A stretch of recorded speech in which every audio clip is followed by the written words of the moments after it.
台南新华年会老家袂少人会来遮款会，进前店家收到通知，讲若准备参与明年的摆摊呢，就要纳7000字的费用，水电钱另外算，租金是平进前贵1倍。警察局表示讲，主要是因为摆摊是商业行为，明年开始呢，就要使用者付费咯。 新华老街规排巴洛克式的立体建筑，总是让游客来遮行大欣赏。尤其过年过节时，人拢叉来遮看年会。不过即摆这场广告单互店家气噗噗，因批评明年若要伫新华年会老街摆档，就要纳7000字，佫无包括水电，实在伤合。参应过租金3500，差真济，真济在地业者无法度接受，甚至无愿意参加。之前迄个3档前先想拢外包啦。 外包价钱本来就较悬的啦，较早6工才3000档尔，即摆变7000字啊！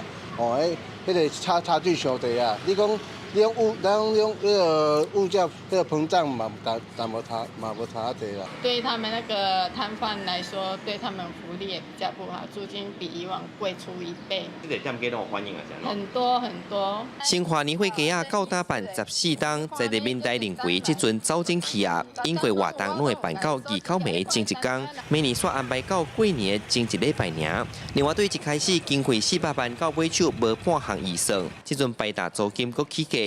警察局回应，经费并无减少，只是摆档是营业性质，才会调整做法。其实迄毋是补助因呢，你办一个活动，你爱需要有舞台，有需要主持人，需要一周边的一寡串联的活动来去做支撑。现在的经发局根本搞不清楚，我们为什么一开始要办年货大街的初衷是什么？针对摊商部分，采用自负盈亏、使用者付费原则，那摊商需自行负担。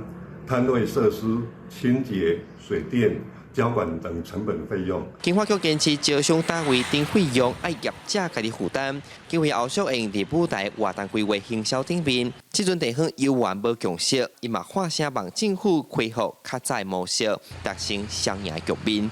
记者上台南采访报道。